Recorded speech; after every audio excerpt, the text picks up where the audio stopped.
Welcome back. This is lesson 17.2. It's the second in our series about the use of computational methods for problem solving. In this lesson, we'll look at three specific types of computational thinking. The methods that we will look at are data mining, heuristics, and backtracking. Just to recap, computational methods are problem-solving skills. They're used by programmers and others when they need to solve problems. They are abstract terms which allow us to think about our problem-solving methods, but we can then apply these strategies to real-life problems. There are 7 methods that we're going to look at. They're included in the A-level computer science syllabus, and you might have to talk about them in the exam.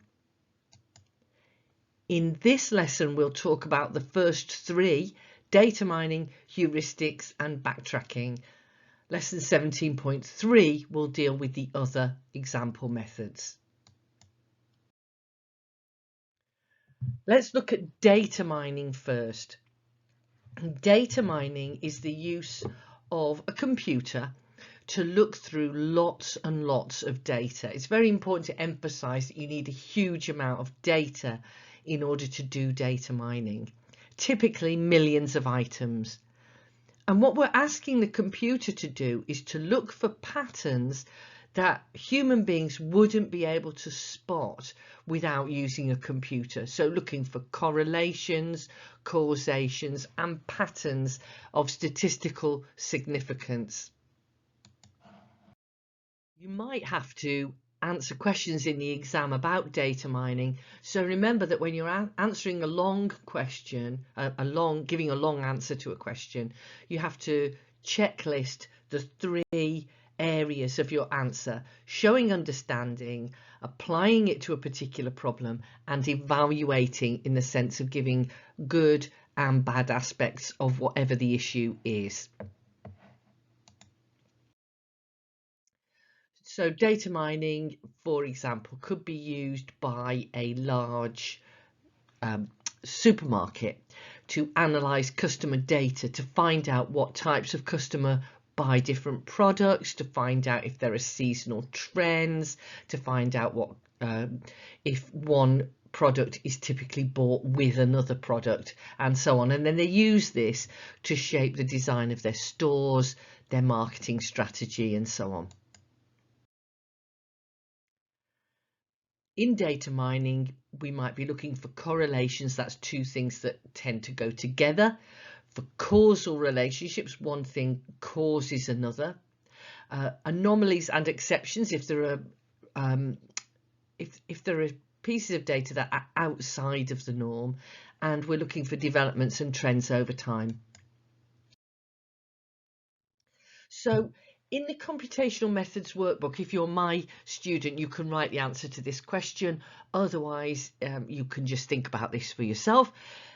Here's a question. A major retailer is considering using data mining on the data it holds about its customers' stock and orders. What would you advise? So you can stop the video and have a think about how you would answer that question.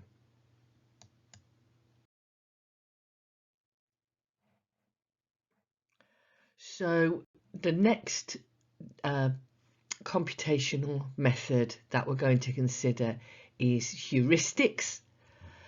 A heuristic is a shortcut to a right answer.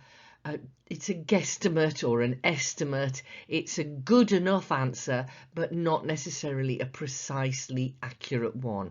We quite often use heuristics, particularly when we've got past experience in solving a problem. Many real-life applications make use of heuristics. A sat-nav will typically use a heuristic to work out at least part of the route that you would take. So for example, modern sat-navs if you're going some distance, tend to look for a motorway route, and we'll direct you to the motorway rather than calculating the entire route if it's hundreds of miles. Playing chess, there are certain heuristics that experienced chess players will use particular patterns of moves because their experience tells them that's a good way to begin a game. When we're checking spelling for ourselves, we often use heuristics like I before E, except after C. Spam filter software will use heuristics, so there are certain words which occur much more often in spam than in other emails and messages, for instance, that you've supposedly won the lottery or something like that. Heuristics are used in criminal profiling, they're used in military strategy and in maths. Heuristics are used to estimate an answer, often before beginning the detailed calculation. So we tend to use heuristics when we need a quick result, we've got previous experiences or examples to draw on, and we don't need to be absolutely precise. Heuristics can help to make otherwise intractable problems easier to solve by narrowing the range of possible answers that we have to investigate. And we use heuristics in everyday life a lot when there's just too much information or we don't have time to get to a definite right answer. So once again, my students will be looking in their computational methods workbook to write an answer to the question that's on the screen. How might we use heuristics to predict whether emails have got viruses in them? So what kind of heuristics might we use? Remember the 3-part checklist. Do you understand what heuristics are? Can you apply them to this problem, and what are the advantages and disadvantages of using that method? And end by giving your own opinion. Would you use heuristics or not? The third method that I want to talk about is the use of backtracking.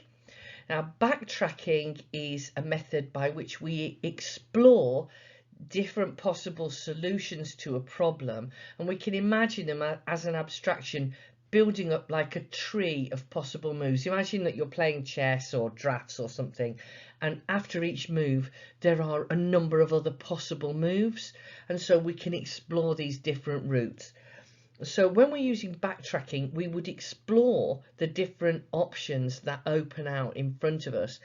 But if we reach failure or we reach a dead end, we can go backtrack literally to an earlier decision and try alternative routes. Remember, I'm not talking about actual routes.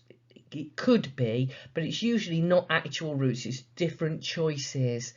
So think about a choose your own adventure book.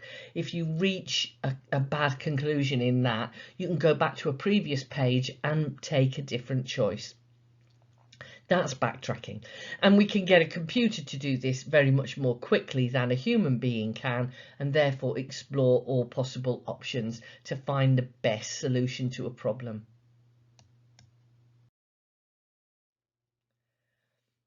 It's a way of exploring possibilities in order to find a solution.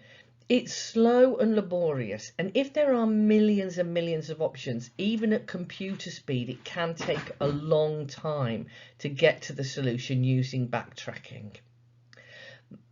And some problems will be intractable. That means there are just so many possibilities that backtracking alone will not get us to a solution.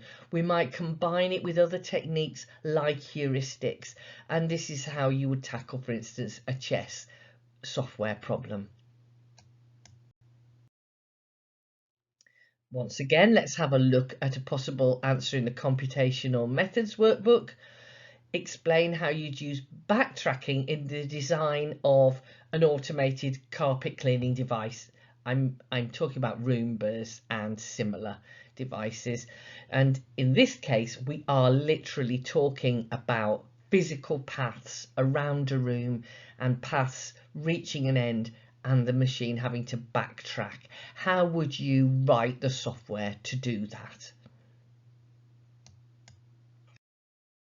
Okay, so I've been through 3 different examples of computational methods very briefly. Those are data mining, heuristics and backtracking, and I've suggested a topic, an example question to answer in each case.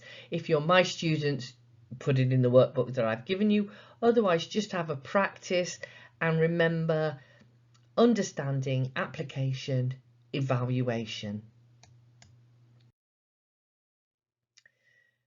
I've given more examples of questions in my workbook on data mining, heuristics and backtracking. So if you're my students, you can have a go at that. And other people, I suggest you have a look at some old exam papers and have a look at the sort of questions